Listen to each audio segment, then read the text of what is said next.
Welcome to the Encore Audio Archives YouTube channel. I'm Taper Dave, and this is my channel. I've uploaded hundreds of talks here that I've recorded at meetings in West LA, and I've also recorded conventions starting in 2013. I've got a bunch of those up. And Walt and Mary Murray, the original owners of Encore Audio Archives, started the company in the 80s, and Walt recorded Joe and Charlie's and a bunch of stuff down in Vista, California. My sobriety date is June 20th of 1994.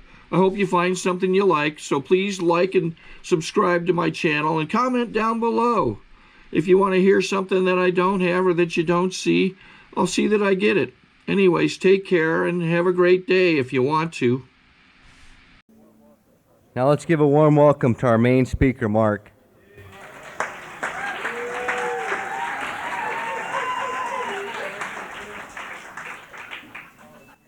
Hi, everybody. I'm Mark Bryan, and I'm a grateful recovering addict and alcoholic. Here by the grace of God and you people, rooms like this, and a little bit of work on my own. I've been sober since November 26, 1983, which puts me in my 13th year. Thank you, Christine, for giving me that message.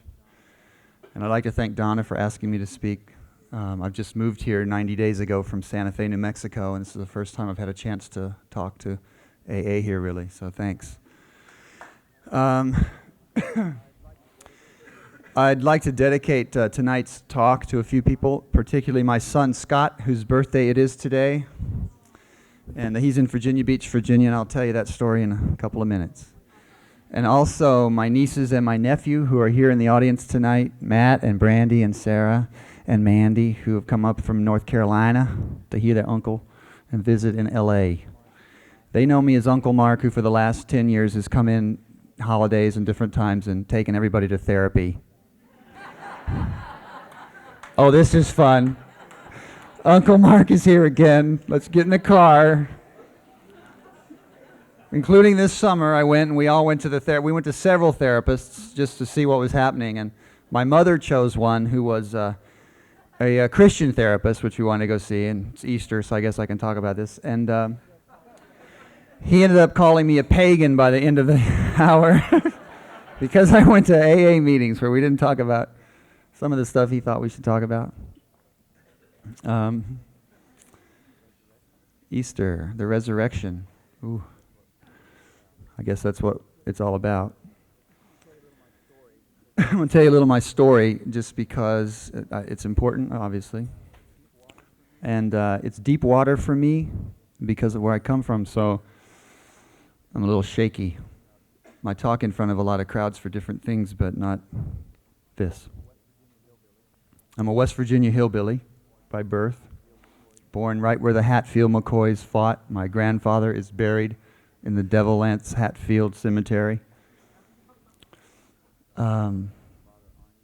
My grandfather, Arnie, died of alcoholism.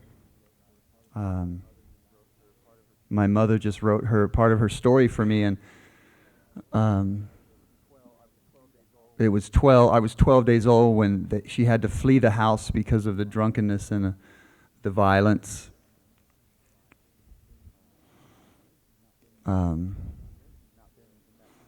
If you've not been in that kind of a situation before, it can sometimes make you crazy. And I think that's one of the reasons it takes some of us so long to get healthy. I'm just getting healthier now. I think the issue is try to see my patterns. What patterns do I still carry from my childhood? I learned to lie in childhood because if you didn't lie, you could get hurt. And the reason I'm talking tonight about all this stuff is because my nieces and nephew are here, and they're the same age that my brothers and sisters and I were when we began to self-destruct. I was the oldest, and I really wanted to, do the world right. And as Matt was telling me in the car, and the kids and I were laughing about things last night, they were talking about things my mother says still to them, like, I'm going to bloody your face, stupid, you're such an idiot, you whore, you slut. And it was no different then than it's been for them. So I was a gifted kid who grew up wondering why I should live next week. And what does it all really mean? And about 2 years ago, I was in the car with Matt on a visit to the East Coast, and he starts to cry, and he says, "Why does this bad stuff always happen to us? How come nothing ever changes?" I'd also like to mention my niece, April, who is 22 years old and on her second illegitimate child. And after 8 years of drug addiction is one of us, and I'm hoping we have a seat for her someday before she's dead. Because it isn't a PTA meeting, and it isn't a singles bar, and some of us were dying out there and felt like we wanted to. At 16 years old, I was president of my class, and I started fooling around. Remember, I lied, so I'd already learned to lie so you wouldn't get hurt. "Did you do that?" "No." Right?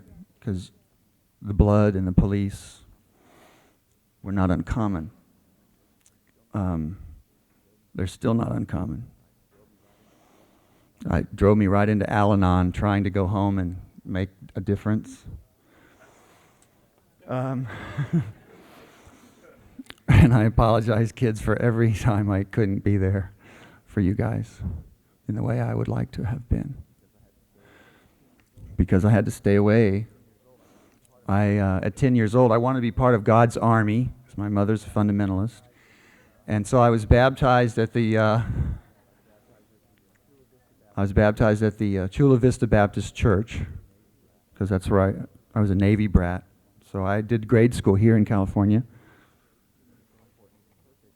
And it was so important to be perfect that the C- I got in citizenship in the second grade has haunted me my whole life. Because Mark cannot sit still, and he's always talking. And I heard about it.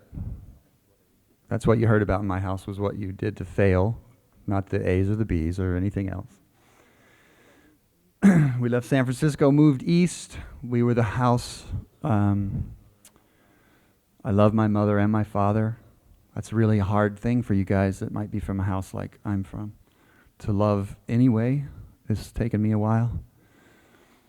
And there were some good things, but I don't remember a lot of my childhood, so it took a while to get there. All I know is that at 11 years old, I had paper routes, and I was just going to do it, and I've had jobs my whole life. And those of you who think you're really lazy, you've probably heard that from somebody else, as I did. 16 years old, life is going okay. I'm thinking about the Ivy League, man. I want to go to Harvard, and I am, studying for tests and working on the weekends as a bag boy at the commissary in Virginia Beach, Virginia. And I'm dating a little Sicilian girl who's just the cutest, and I have these big, thick glasses, and I'm the same size as most of my nieces and nephews. I'm about 5'7". I wrestled in the 116-pound weight group, and everything was going to be perfect. And we made out a little too many times. She got pregnant, and on November 26, 1969, my mother, her mother, my sister, Patty, and myself drove to North Carolina for us to be married, the same age as my nieces and nephews sitting there. And they threw me out of day school, and my life as a good kid was over. My father took me to a hotel he worked at and cursed me for 3 days about how I'd ruined my life, I'd shamed the family, you mother, all those things you might have from someone who's angry. And of course, her father just wired he was killing me upon touching shore. So it was married or not, I was dead. So, and he also had a history of being violent. So I believed him. The 8 months he was at sea cooled him off enough, I guess. And it was about 6 months into my son's life, and now working as an orderly at Columbus, Ohio. It's 1970. I've just turned 17. The Vietnam vets I'm working with as an orderly at Ohio State University Hospital are drinking and smoking dope and shooting Talwin, which is a muscle relaxer, in the bathroom. They're 10 years my senior. And they're my new peer group because I don't know anything else. And I don't think any of us starts out to, I think I'll smoke a joint and become a dope fiend and alcoholic the rest of my life. I'll take a couple of drinks and then drink Jack Daniels until I want to die and get violent and wreck my own cars. Just like my granddad did. Both my grandmothers died shut-ins. They had not left the house in over 20 years, either one of them, really. So violence as a child leaves some legacy. Christine was talking about it. The idea of let me hide. And I remember the first time that friends of mine got drunk because I was the perfect kid, remember? So they got drunk and I would like haul their bodies, into the other room to clean up the mess, and they would be passed out, but I wasn't going to do that until after the big fall, what they used to call in AA, the big hurt. I don't know if you have that term out here because I got sober in Chicago. There's that big hurt, that thing we think we'll never get over that happens. My teen marriage was that for me. My Ivy League dreams, disappeared. I flunked out of 2 colleges. I was immediately ostracized. I had an older man, 10 years my senior, who became not only my boss, but also my lover in the middle of being an 18-year-old boy. And I remember I didn't get that as incest at the time. I didn't get it as the power and the way someone sets you up to perpetrate that stuff. And I also didn't get it as probably having happened to me much, much earlier. I was, very sexual by the time I was 12. But all I knew is that I was ashamed of me and who I was and of my family. And if you asked me where I was from, I would not tell you. I would say California. And ours was the house where I can't remember, even to this day, my parents having any friends over for anything. And it was the house where, if they came over, my friends knew that if it got crazy, that they'd have to leave. And I remember Patty, my wife and then ex-wife and my son's mother, her mother saying, your mother's crazy. Which is okay to hear from a 15, to your neighborhood icon when you're 15, but I don't know what you do with the information, So now I've flunked out of 2 colleges. I'm drinking regularly. I'm drinking to blackout. I've left my wife and my son. I've gone to Florida.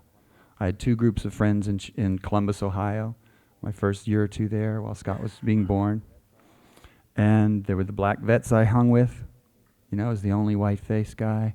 And that was my sort of revolutionary side. And then there were the Jewish guys that were all at ZBT, who were my, friends. And I wanted to have their life. Their parents had planned for their education and talked to them where they were going to go to school. And I didn't know what that was like. And so somehow along the road, I got down to Florida, Miami. I learned to augment my income by transferring illicit products from one group of my friends to another.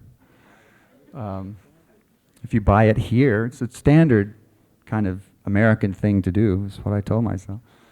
Because when you're trying to feed a wife and child at 17 and a half years old and you're making $324 a month for working full time and 2 nights at a grocery store, going to high school, the extra $100 seemed like an awful big deal. By the time my son was 3, I was gone from his life. And in Florida, my nieces and nephews were born before I got back. I had never seen their fathers or mothers, the ones that weren't my siblings. I used in Miami, got involved in, you name it, any kind of suicidal attempt to hide from myself, and then basically became a criminal. At about 28 years old, there was some stuff that happened down there, and some people said, you better pick a city and get out of here. And I'd had relationships that were completely volatile. I had sort of had 2 kinds of relationships. Maybe some of you will relate to this. It's the fuck you, I'm leaving, or slam the door and the histrionics, throw all our stuff on the front yard, right? or she slammed the door and thrown all my stuff on the front yard. So either way, the neighbors were always being treated to one of or the other of us, putting on a show. And this was a kid who never wanted to end up like his parents. At 28 years old, because those times I'd visited my son after being separated, because of this thing with this guy named Bill at the time, and Patty and me, and being confused, I would go and visit him on the weekends, and I would drop him off. I don't know, for those visiting fathers out there, I would drop him off on Sunday night. He's 2.5 years old, and cry my eyes out the entire way home. And I don't know if anybody knows this, for those of you who are abandoned by a father, but there wasn't a day went by that I didn't think of him. When I saw children playing, that I didn't think of him. That his birthday or Patty's birthday or the holidays went by without me thinking of him. I'd buy presents and not send them, completely ashamed of my own behavior. 29 years old, and I'm now in Chicago, because remember I had to pick a city somewhere. Had a couple friends in Chicago. And spent a couple years there as a bartender, And I've been a bad house painter, a bad bartender, a bad construction worker. I never finished college. I didn't know how to make a wish into a goal, which is really what this recovery's been like for me. And I started having panic attacks with some drinking that I was doing. I'm 29 years old, and one day I'm sitting in front of front of my television with some guys. I'd been up for about 4 days drinking, and suddenly my face just swelled up like this big, and I thought I was dying, and they wouldn't leave the basketball game to take me to the hospital. I had to have one of their friends who was there from out of town, who didn't even know me, took me to the emergency room, and for about 6 months, I lived at the emergency room at Northwestern University Hospital, and I would, hold their hands of the doctors and go, please don't let me die, and go right back out and get a quart of Smirnoff and drink it until I, couldn't see. And my bottom was on March 10th, 1983, which is my 30th birthday. That's the moment I became willing to do anything else. I couldn't live this way anymore. And I don't need to tell you about the times I passed out in the elevator and was riding up and down in some high rise at a friend's place, and they'd knock on his door and say, does Mark Bryan live here? He's passed out in the elevator. After my cop friends had brought me home in the paddy wagon, and just let me home. I don't know how many times I got off from drunk driving, from killing anyone. And it's not really funny for me anymore, although they used to be funny stories. But, there was a woman named Karen who was in a car wreck with me. I was driving. It was 2 a.m. And you know how fast it can happen. And suddenly, 400 stitches in her face. I'm in traction for 6 months.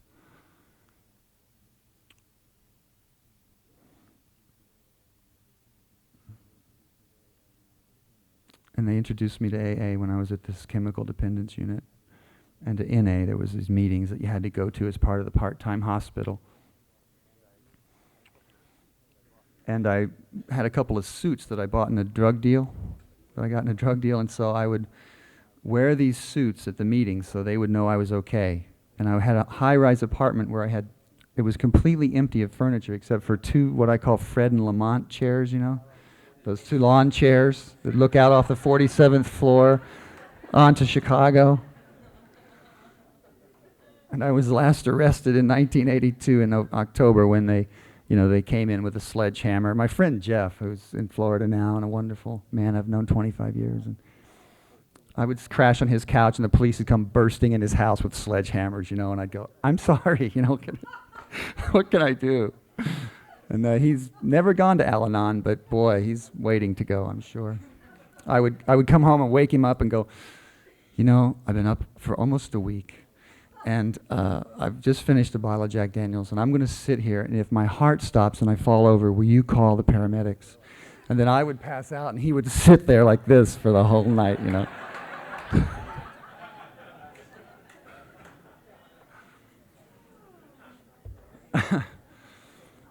So I don't know, for you guys that are newcomers, I didn't have my rent money, I didn't have my utilities, I didn't have anything. I owed everybody I ever knew money. I had lied through my whole using history. And I guess I can talk about this history in terms of the two things that have been the most trouble for me during my recovery, because it wasn't really staying sober so much, although the panic attacks were a tough thing. Going to the ER, I literally started to sit in the emergency room at Northwestern, and my whole family had now moved to Chicago because they'd finally heard from me from 7 years. So my brothers, who I guess were at the time were 22 and 17, would walk to the ER waiting room and like have a meeting with me there, like it was my office, and I would sit there because I knew that if I died in the ER, that I would fall over and they'd burst through the doors and hit me with the paddles and they would save my life. That's how crazy it was. And when I got sober, I thought, okay, good, now I'll do the two things I need to do to protect myself, which is one, I needed to get rich, right? And two, I needed to have somebody, a woman who would treat me right or be my lover or make me okay. So, they call it finance and romance, bucks, and, you get it. And the idea is, I went through treatment with a woman who's 6 months in. I was so scared. I'd had a friend, one of those Irish women. I'm Irish Protestant. And one of the Irish women that I knew, Colleen Mary, somebody who I'll remain nameless, but she would come over for the first 6 months and just sleep with me, even though we'd been lovers before I stopped using. So I'm sure AA looked really attractive to her, your guy gets sober and then he's unable to have sex for 6 months. And I don't think it lasted that long, probably 2 months before she was gone, actually. But 6 months in, the first, a woman who'd gone through treatment with me asked me to come over, and she put me into this closet, and she said, she gave me a birthday present, and we slept together, and then she takes me to her house, and she shows me this big double closet and says, that's for your clothes, right? I don't know, they call it black and white thinking, you're kind of like either all the way in or either all the way out. And I said no, and two other people, she'd offered that to two other people within 2 weeks before I had been offered it, so I'm glad I turned that down. For you guys that are thinking you're the only one.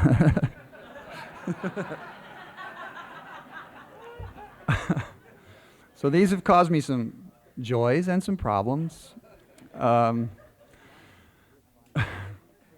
finance, forget finance. Everything I have ever done trying to get rich in this program has turned to shit. I haven't made a nickel at it.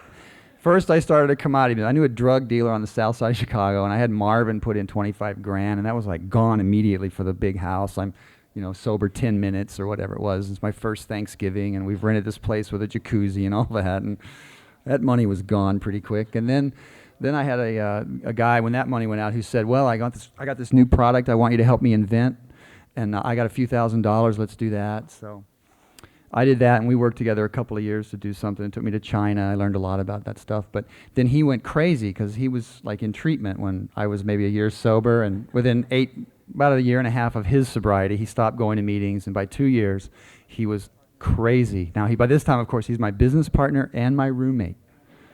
So, and I know his kids, and I thought it was just so cool because he's 58 years old and he raised his kids by himself. So remember, I've lost my son, so it was a big deal. I admired him for that. And when he went crazy and I had to incarcerate him in a mental institution, I was talking about this with Bob today. Here we are, we're signing our corporate papers inside a mental hospital, and the two attorneys have their bow ties on and their full, Ivy League suits, and these people are shuffling around the table like this, in the slippers. And Bob's there in his robe, this other partner, and he's like smoking in his white robe and trying to look cool while he signs all the documents. And I'm about 2.5 years sober going, oh my God, this is going to be a rough road. And I learned how to show up just a little bit one day at a time, and I called my ex-wife, and by 5 years sober, I met my son, who's very much a dear part of my life for me. I went to college. I went back to school, which was cool. And they actually gave me a degree, even though I think there was something at the last where I owed them $3,500, but because I hadn't given my tax forms for the Pell Grant. I don't know if anybody else leaves like those little things undone at the last minute. Anyway, so I, sabotaged any way I could, but they still let me have my degree. And then I went to graduate school, and part of it anyway, and then dropped out because they wanted money. They actually wanted me to pay for the classes, which was sort of beyond my comprehension.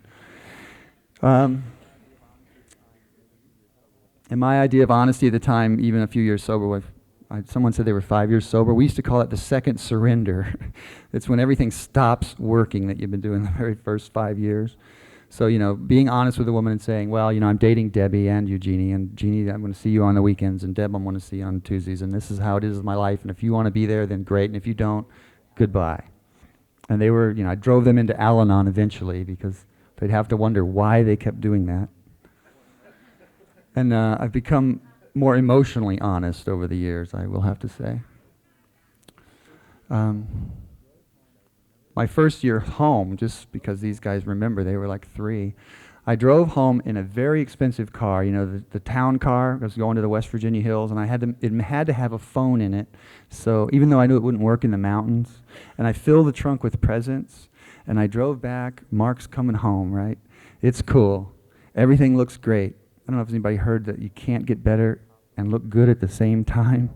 It's impossible. And so, but it was all about looking good.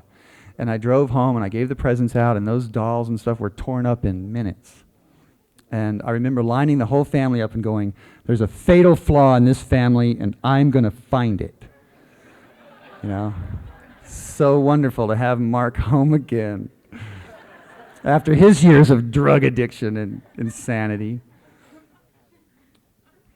The second year, I didn't have any money, and my brother-in-law, Nick, drove in a rattle-trap car. I wasn't even going to go home. I wasn't going to go visit, no way. Drove a rattle-trap car 10 hours to get me and drive me back because my family wanted to see me. And that was one of the most touching moments of my life. And on the way, driving down with the taped-up window and all that stuff, I decided I didn't have anything to give the kids, so I would teach them to count to 100. I think they were like 3 and 4. So they'd sit on my lap and go, 28, 29, 2010. No, 30. And we did that for about, days. And then every time for like the next 2 years that we'd talk, we'd count to 100 on the phone. And it's the very first time I remember giving something of myself, my time, just showing up. It was different for me. It's been a long 12 years, including the murder of my brother-in-law, Nick, God bless him, still by unknown assailants. And I've been married and divorced in this program to one of my dearest friends still, who's here tonight, Julia. God bless us. God bless you. Because we're doing the best we can with the light we have to see by. And some of us come in with a much dimmer lantern than others. And I see them. I know those dim lantern guys because, I was one, I understand that. I mean, it was really important. I got a cashmere coat really early in sobriety, and it was like for $8 it was used, but I would turn the label outside, so people could see cashmere on it. I was like 8 million years old, and nobody in AA said anything to me. This was my first couple years sober until like springtime. And then these guys I was now hanging with regularly, right? We called them Mr. Zeros. These were guys that were not only getting off alcohol, but were now trying to kick methadone. Because in Chicago, you get sober, and you guys have the birthdays and all that. And their clubhouses, the signs say, work the steps, motherfucker, or die. I mean, that's kind of the attitude, We'll put a toe tag on you if you relapse one more time. Really not the happiest group in the world. But a lot of us are still sober, and I love them like I love no other people. 2 years ago, I held my granddaughter within 20 minutes of her birth, and I realized that I had not held a newborn child since my son, when he was new, obviously, and I was 17 years old, 25 years earlier. It was quite a feeling for me. I had a long, wonderful talk with my son today on the phone. He's very much a part of my life. everything that's paid off for me in this program, from developing the Artist's Way with Julia and supporting her work and doing other books. I'm now doing The Prodigal Father. I've been working to reunite fathers and their kids for the last 6 or 8 years, because that's my story, you know. And that's the stuff that has been good for me.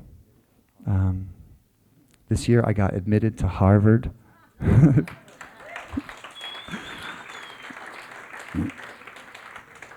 it's my oldest dream, you know. So I'll have to move to Boston now within the next 90 days and do my graduate work there. And I'll do the work I do now at the Harvard Family Research Center. And it's not about like being perfect, you know. It's just showing up, being of service. For those of you that are still here to get rich and famous, I understand that. It just may not work that way in your timing. And I'd also like to dedicate and close tonight with the names of some friends. G.B. Fitzgerald, who I used to use with in Houston. Eddie Rice, who was my high school buddy when we were 14 and 15 and 12. And a woman named Lisa Spalding, who I knew in Chicago when I was very first sober. And I put her in Gateway for treatment. And there's one other, and I don't want to forget him. And Richard Chambliss, who died last year. These are the people that I waited to 12-step until it was convenient for me, until it was my time. You know, Father Martin used to say that you know when you've done enough, when you can stand by that person's grave and not feel guilty. And when I was first sober, they knew me on Rush Street, where I used to attend bar in Chicago. You know, it's the big scene there, as the Reverend. Here comes the Reverend, because I was dragging everybody I knew into those meetings. You know, come on, you got to do this, man. It's wonderful. It's far out. And I need some of that enthusiasm back. I'm really scared about Boston, because I go to meetings there when I teach, and so far it's the worst AA I've ever been in. So, you know, you want to hang yourself right after the meeting, even if you have a decade, you know. Sorry, Boston.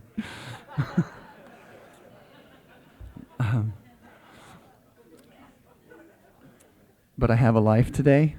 I'm an honorable man today. I had a really tough year. Thank God to Jamie and Bob and Donna and Julia and Michael and Jean that are here tonight, because I thought I was going to get married again to a woman in this fellowship, and she decided that I was still too sick. And she was half right. And I thought, God damn it, I have the education, I have the money, I got it all now, and now all I need is that other thing, you know, that relationship, that magical thing that will finally be okay. And what I realized is that the relationships that will finally be okay are right here. They're here tonight, they're here in your faces, they're here in the miracle of my being alive for these young kids, and my grandchild, Caroline, who I go see in a couple of weeks, and she's not going to call me Grandpa. I don't care. So if anybody knows a good word instead of Grandpa, I'd like to hear it.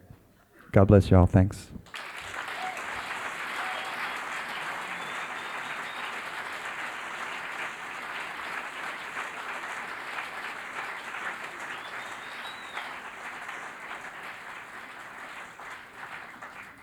Sorry to interrupt your viewing. Taper Dave here. Just wanted to take a second to ask you to like and subscribe to my channel. Let me know if you like what you're listening. I've got some very good talks here, and this one's a great one. Just curious, do you think this is better than Zoom? Tell me what you think. Okay, this is how I prepare my drone for launching.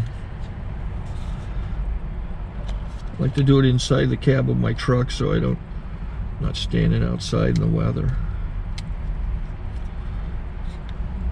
To install the joysticks for control, up and down, right and left, powered on. I have an Android phone that I use to connect it to the drone with. And it's actually controlled through the iPhone, through an app. Oops, wrong way. It's actually controlled through the iPhone, or through this Android phone, through the app. It's actually controlled through the Android phone through an app, and you connect it through this short connection right here.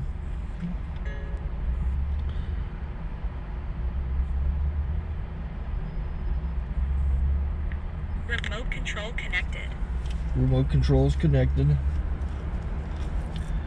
So I pull out the drone. I have to extend the legs. Long legs extended first, then the short legs.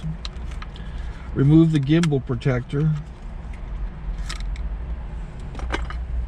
Set that aside, then power it on one short burst, then one long burst. I lay it down. So I have to go to calibrate. So the drone's not connected yet. It shows you here as this drone gets disconnected, even though the remote's powered on. So the drone has to establish it's connected. So I go into the app to calibration mode. First I'll calibrate the remote controller. Start calibration. Out, in, out, in, up, down, and then this little wheel is to control the gimbal. So it's calibrated. Go to gimbal calibration, start calibration, and then it calibrates the gimbal. I don't know if that shows up. The gimbal's moving all over the place.